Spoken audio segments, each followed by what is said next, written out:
in the lake with some older kids too. And I was driving here and I saw a pair of black socks in the road. And I said, that's my son's. And then I knew I was home. So I'm sure that you all feel the same way when you come here to this special place where we have so many wonderful memories. It just feels like home. So I'd like to all, why don't you be seated?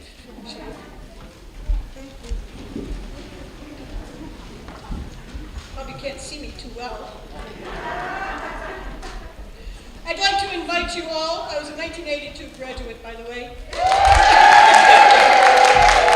This is our 40th reunion, and I cannot believe it.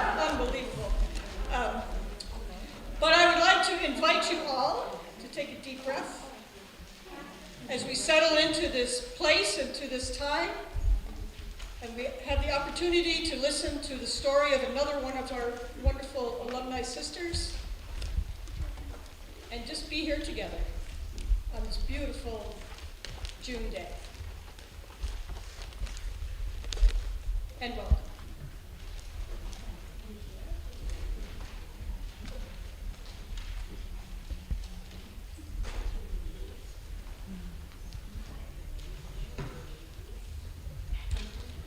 How great does it feel to be here in Aurora?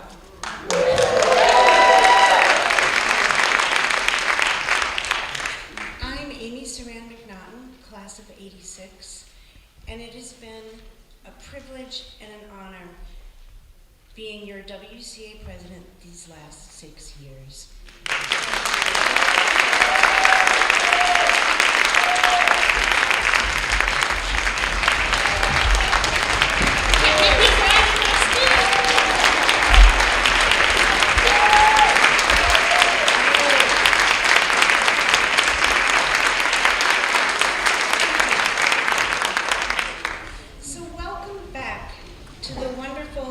Inspirational place we all call home. And many people have worked really hard to make this a very special homecoming this year. So I would like to give thanks to Dr. John Gibraltar, his cabinet, the faculty, the staff, especially the staff of advancement and alumni and alumni. They have worked so hard, and also our students, our student workers. They are so inspirational.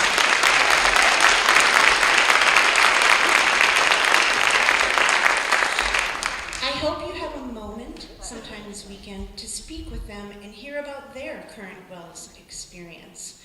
So let's give these people another round of applause.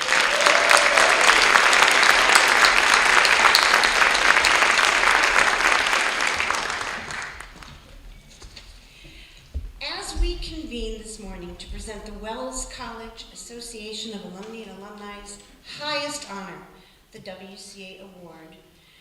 I want to recognize the award committee. The care, attention, dedication, and commitment of this committee is commendable. Martha Dove, class of '79. Alyssa Frederick, class of '06. Kate O'Neill, class of '66. Meg Ducantins, class of '77. Jen Zaliski, class of 1999. And the chair, Megan Donovan, class of 1988. If you're here, can you please stand so people know who you are?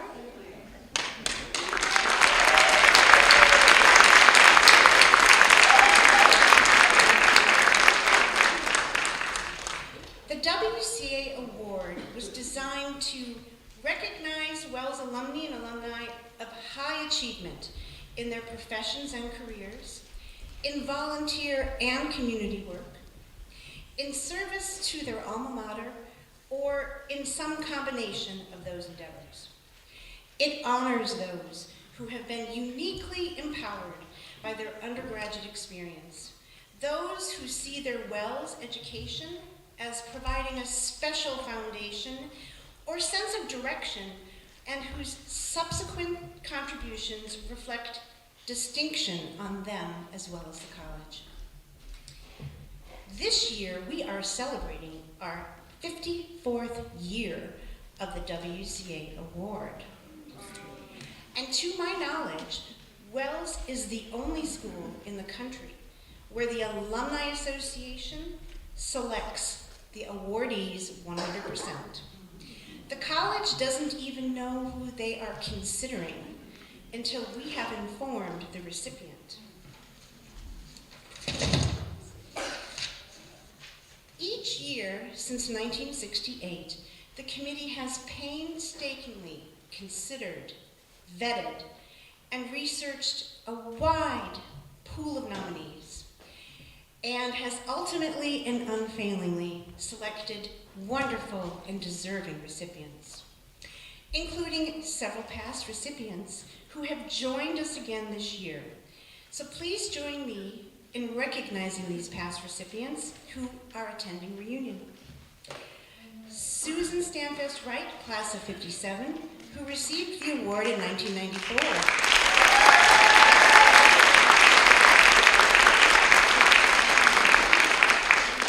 Wendy Todd Bristrup, class of 62, who received the award in 2012.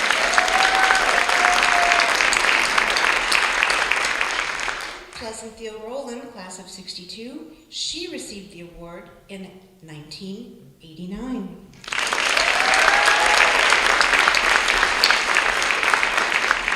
Fiona Morgan Fine, class of 65, who received the award in 2018.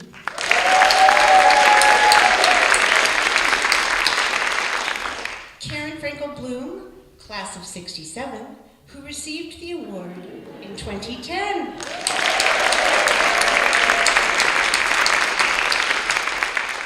And Rebecca Haig, class of 74, who received the award in 2018.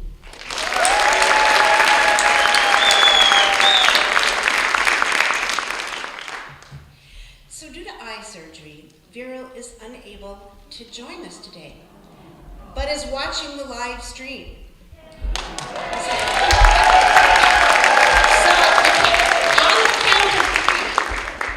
Let's all wave to the camera and say congratulations. 1, 2, 3. Congratulations!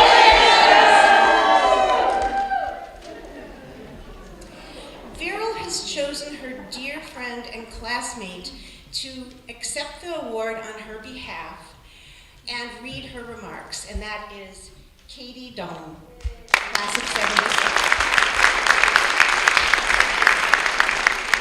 So it is my privilege and honor to read the 2022 WCA Citation. The Wells College Association of Alumni and Alumni presents the 2022 WCA Award to Vera Miles, class of 1977, in recognition of her distinction in legal education. Vera was continually impressed by the Wells faculty's passion for teaching. She knew that she shared that passion, but having double majored in English literature and theater arts and minoring in government, she debated which teaching path to follow, theater or the law. In the 5th grade, she discovered the civil rights movement and determined that to become an effective activist, she should be an attorney. Ultimately, that early dream would prevail over her deep love of the theater. She earned her JD degree at the Catholic University of America, Columbus School of Law, and began her career as an attorney for the Board of Governors of the Federal Reserve System.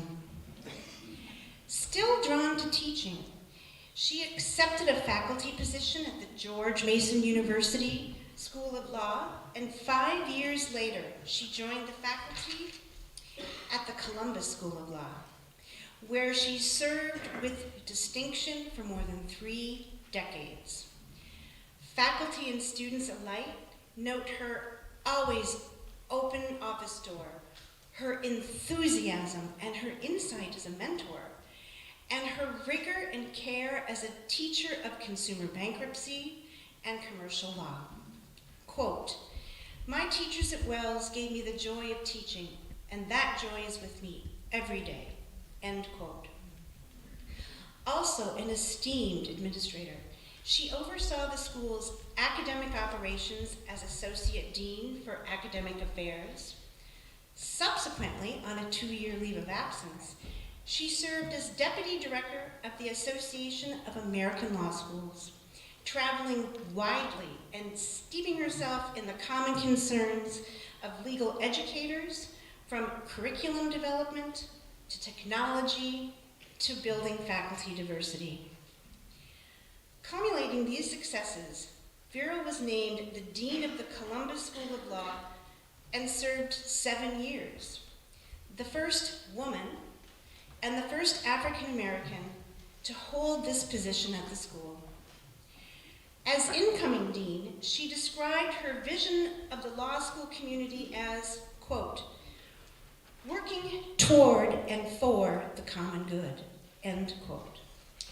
She is a passionate advocate for action within the legal academy to recruit, retain, and promote faculty and students who reflect the nation's racial, ethnic, and gender diversity.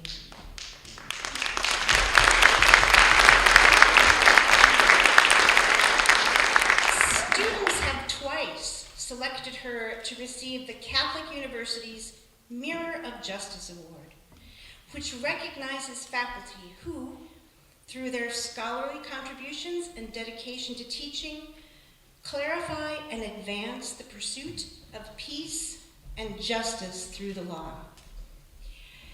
Veryl's dual pathways began freshman year at Wells. After addressing the forum,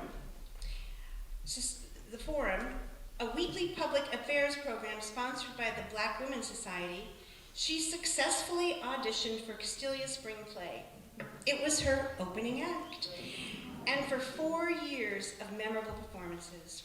The first Black president of Collegiate, Veryl was elected without opposition.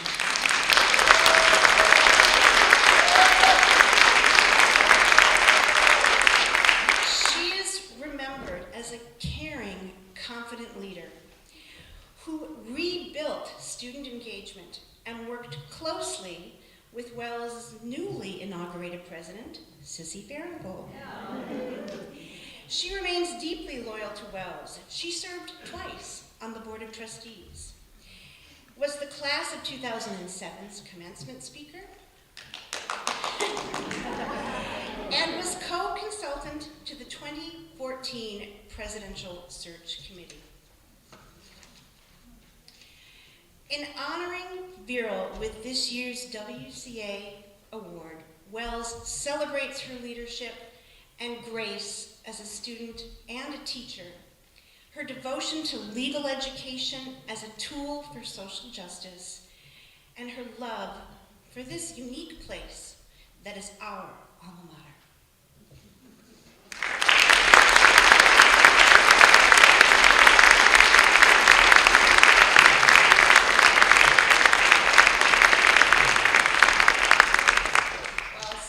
I'm standing up here and not Beryl, you're going to have to employ your best powers of willing suspension of disbelief.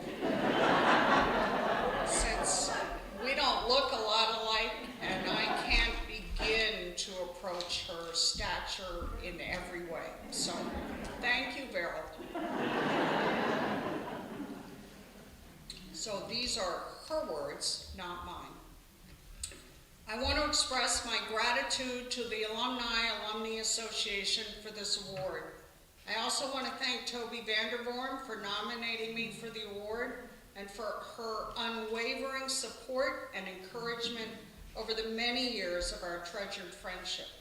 And thank you, Kate O'Neill, for your diligent research on my career and for writing my story with care, grace, and a warm touch of humor. I regret that I'm not able to be with you in person. When the award committee asked if someone could accept on my behalf, I immediately thought of my dear friend and classmate, Katie Dallin, to whom I am grateful for agreeing to stand in for me today to convey my thoughts on the influence Wells College had in directing my career path. How did I find my way to Wells College? One of the first things I remember about coming to Wells was being asked, how in the world did a black girl from Washington, D.C. find Wells College in Aurora, New York? In fact, I'm frequently asked this question whenever someone learns that I am a graduate of Wells College. The simple answer to that question is, I didn't find Wells College. My father found out about Wells College and asked me to apply. And only because of his request did I apply, and as we know, the rest is my Wells story. If you were to ask me if I would do it again if I had the chance, the answer to that is absolutely. Sadly, my father died in January. I have a feeling if he were with me today, he would remind me how spot on his instincts were.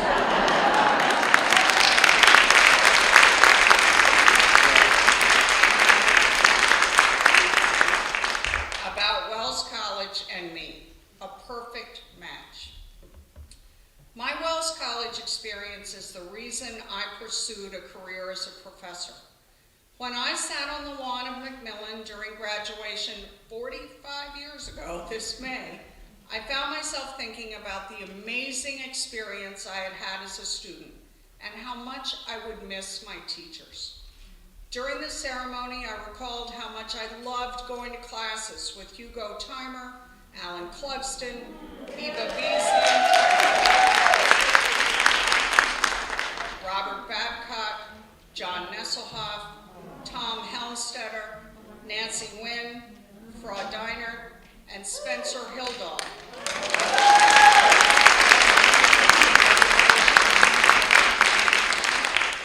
To name just a few of the faculty members who taught me.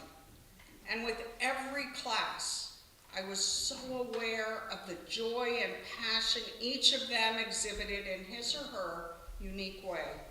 Whether teaching American history, 20th century American literature, Chaucer, contemporary theater, Shakespeare, or introductory German, they devoted boundless energy and commitment to my learning and intellectual discovery.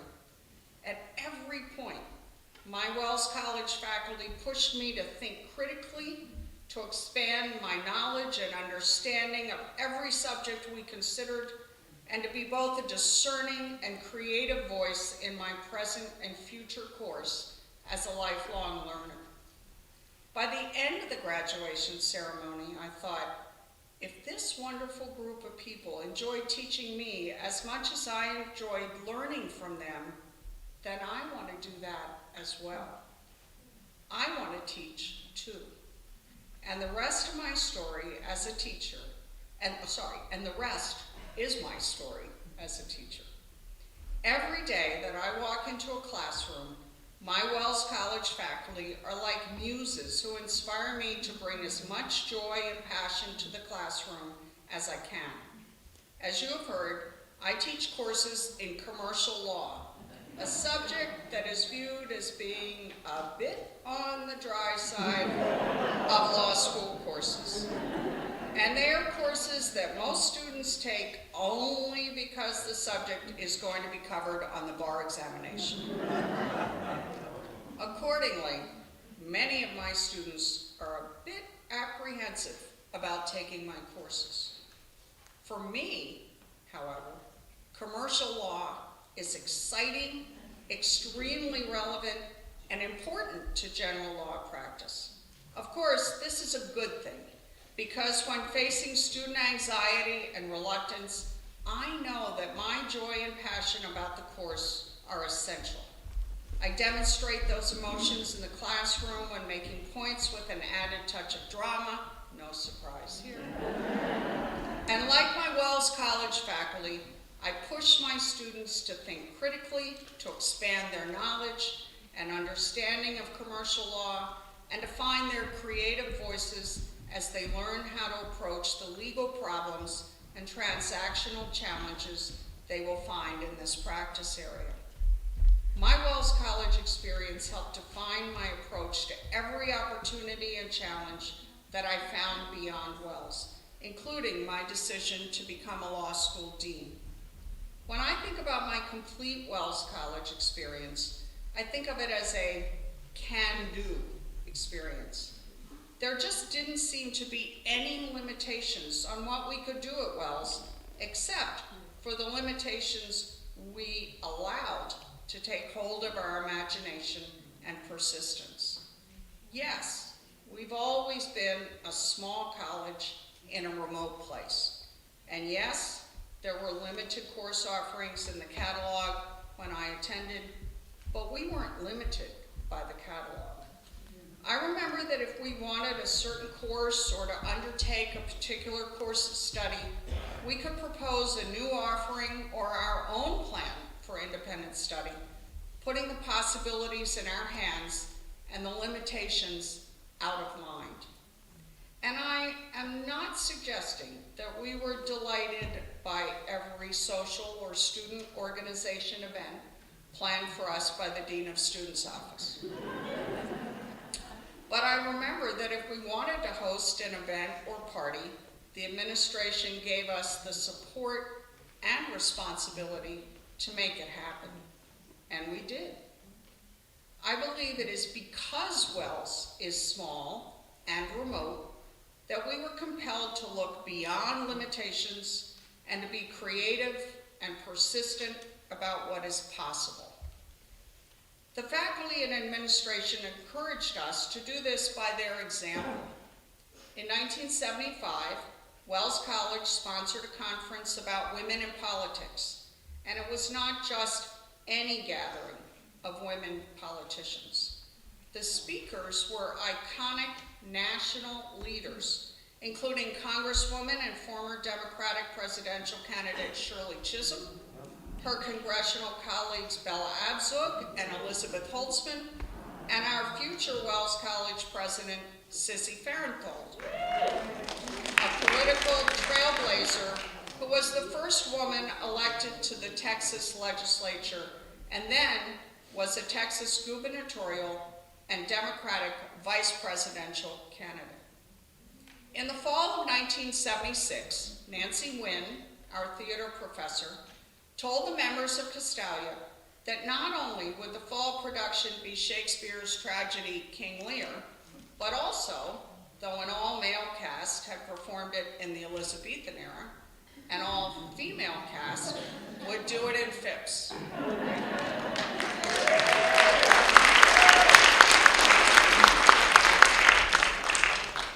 Where else but Wells College could I have played the role of Lear? These are just two examples of the can-do spirit that I remember and treasure about my Wells experience. Of course, not everyone saw life on campus this way, and some days, neither did I. But when I was ready to seek and embrace the can-do spirit, take the initiative to ask and to seek, I found everything I needed right here. I think of the can-do experience as being similar to the way I experienced the lake and the sunsets I looked for every evening. They never disappointed me with their splendor. The Wells College can-do spirit never disappointed me either. My career has been shaped by my undergraduate life here at Wells, as have the careers and lives of the thousands of women, and now men, who attended Wells.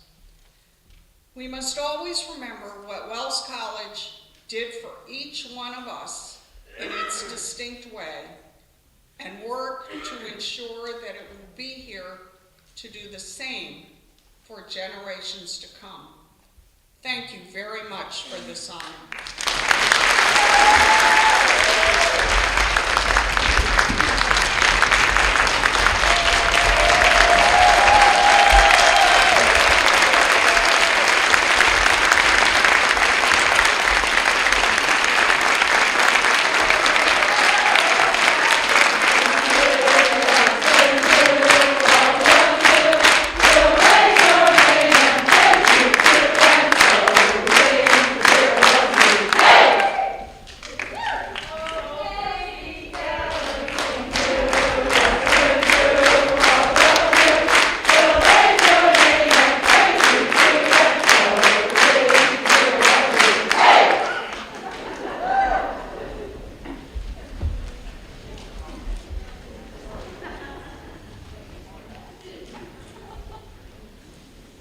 Katie, it's truly an honor that you could be here today with me and our WCA leadership to pay tribute to Vera Miles' class of 1977.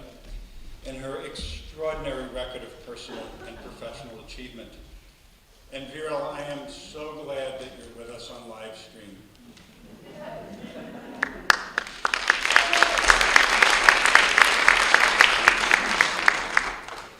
As you just heard from Amy McNaughton, Vera's path in life has been nothing short of inspiring.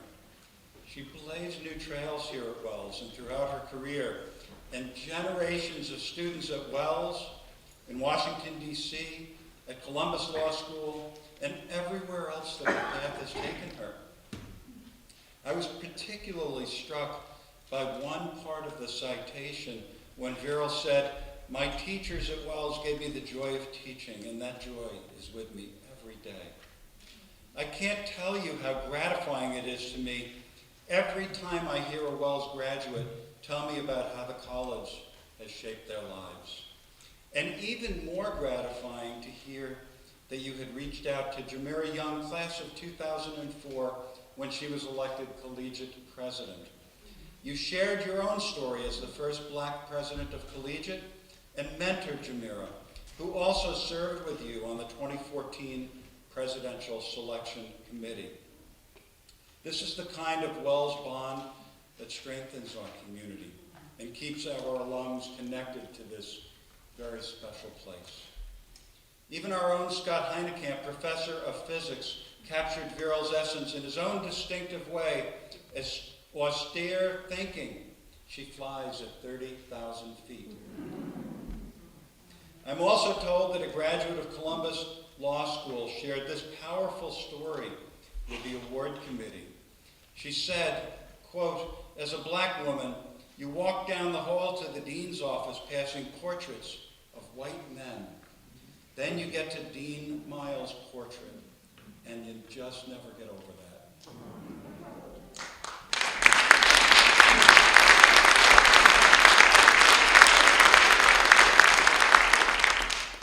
On behalf of the WCA and everyone at Wells College, I am honored to present the 2022 WCA Award to Vera V. Miles, class of 1977.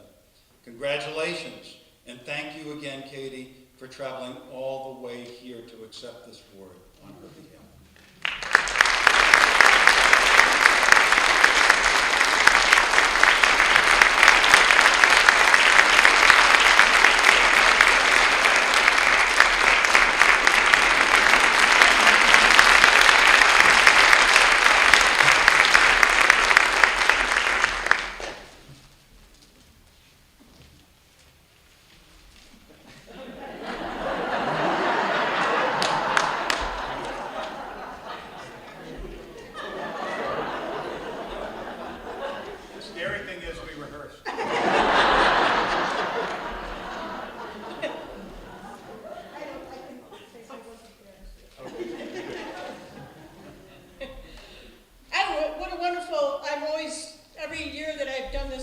So inspired by these amazing Wells women, and thank you, Katie, and Beryl, very much for this incredible story.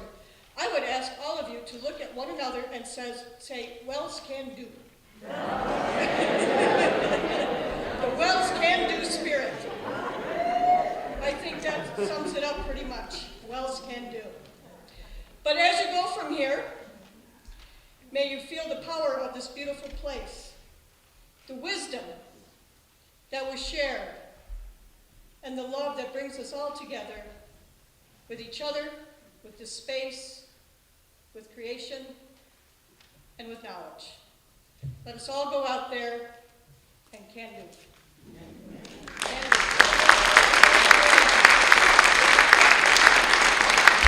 So in the name of all that is holy and sacred, I say shalom. Salam. Peace of God. Namaste.